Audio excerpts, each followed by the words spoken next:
Assalamualaikum warahmatullahi wabarakatuh. Waalaikumsalam warahmatullahi wabarakatuh. Alhamdulillah rabbil alamin. Assalatu wassalamu ala asyrafil anbiya'i wal mursalin wa ala alihi wa sahbihi ajmain. Qala ta'ala, ya ayyuhallazina amanu taqullaha haqqa tuqatih wa la tamutunna illa antum muslimun. Usikum ibadallah wa iyaya bitaqullah wa qad hazal muttaqun.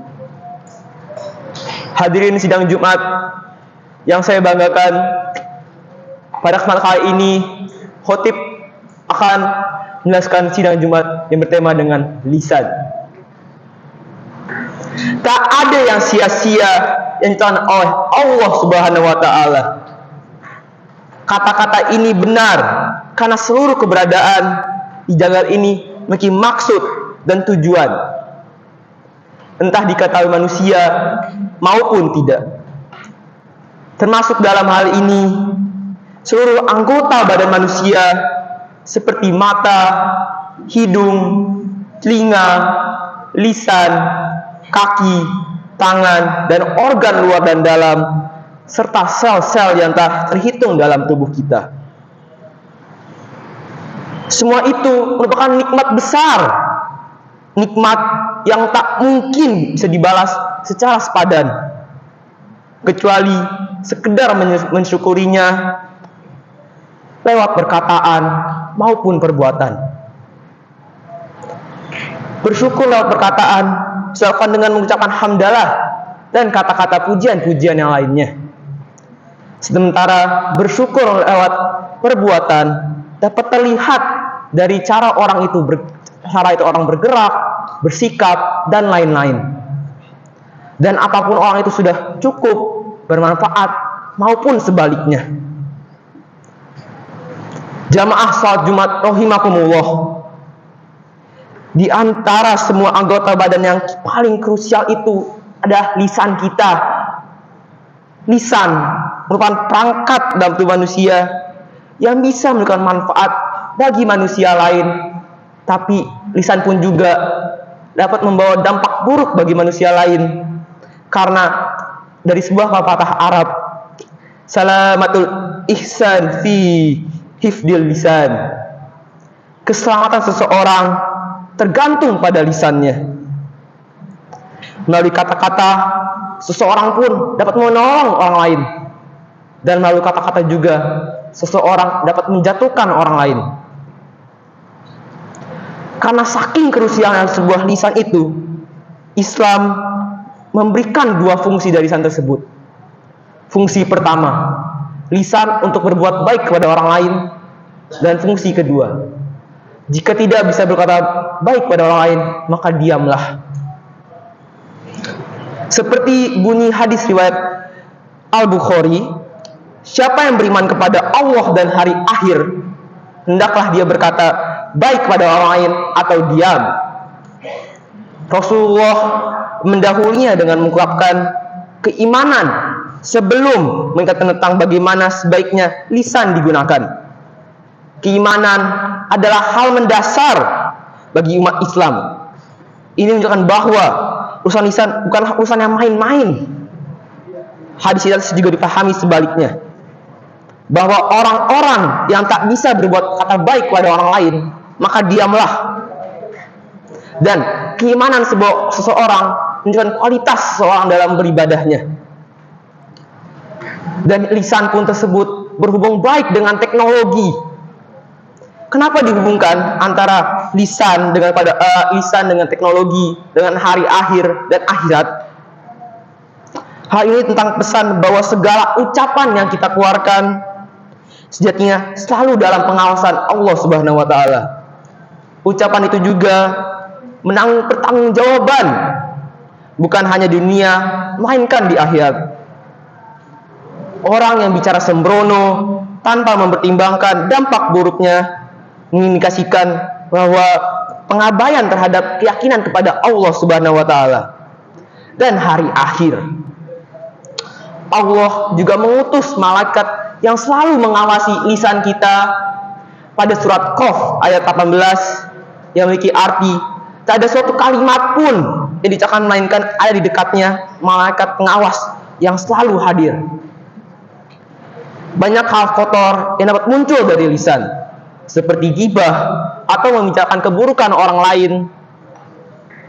Ghibah mungkin bagi sebagian orang itu hal yang asik, yang seru, yang sering kita gunakan sebagai penambah dalam berbicara.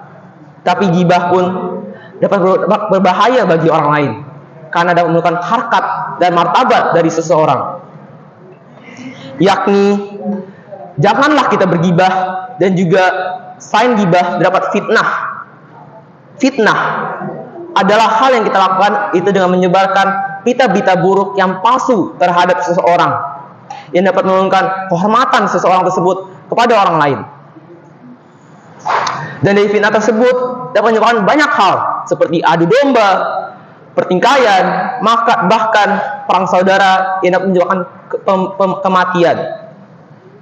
Fitnah dikategorikan sebagai bohong, tapi bohong fitnah itu dapat lebih bahaya dari semua bohong yang telah kita lakukan. Inilah referensi manusia dikaruniai akal sehat agar ia selalu berpikir apa yang ia akan lakukan dan apa yang akan ia ucapkan. Berpikir tentang nilai kebaikan dan kata-kata yang kita ucapkan juga dampak yang bakal timbul setelah ucapan itu dilontarkan. Ini penting dicatat supaya kesalahan tak terjadi pada orang lain.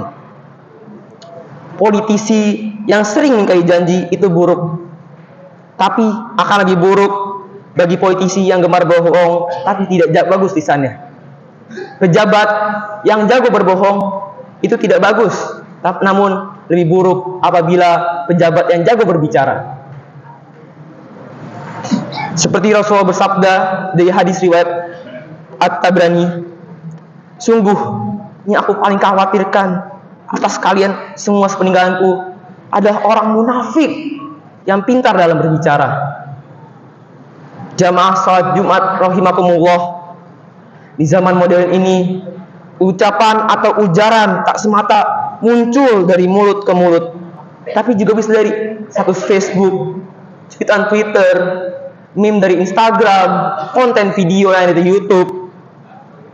Media sosial juga menjadi ajang ramai-ramai berbuat ghibah, fitnah, tebar kebohongan, provokasi, bahkan sampai ancaman fisik yang dapat membahayakan nyawa seseorang. Menyangkut pula perangkat dunia maya ini, dampak yang ditimbulkan pun sama semuanya dari adu domba, pencorengnya martabat orang lain, sampai bisa perang saudara. Karena itulah kita seyoginya hati berungkap atau menulis sesuatu di media sosial, berpikir dan bertabayun jadi sikap yang wajib dimiliki oleh orang-orang pada zaman sekarang.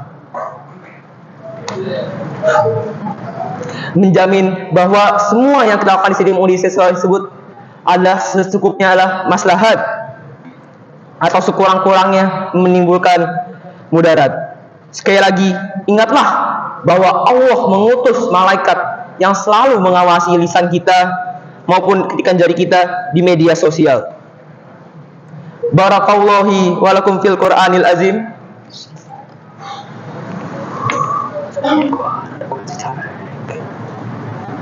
Alamin, assalatu wassalamu ala asrafil anbiya'i wal mursalin wa ala alihi wa sahbihi ajmain. Qala ta'ala, ya ayyuhallazina amanu taqullaha haqqa tuqatih tamutunna illa wa antum muslimun. Usikum ibadallah wa iyaya taqullah faqad hazal muttaqun. Sebelum khotib menutup khutbah ini, khotib memiliki pesan untuk semua jamaah yang hadir pada Jumat hari ini, untuk menjadi manusia yang memiliki integritas tinggi, manusia yang selalu menyebar kedamaian, manusia yang tidak memprovokasi seseorang, dan manusia yang selalu memberikan semua lisan dan perkataannya. Untuk itu, marilah kita berdoa. Allahumma ighfir lil muslimina wal muslimat wal mu'minina wal mu'minat al ahya minhum wal amwat. Rabbana atina fid dunya hasanah wa fil akhirati hasanah wa qina azabannar. Walhamdulillahirabbil alamin. Wassalamualaikum warahmatullahi wabarakatuh.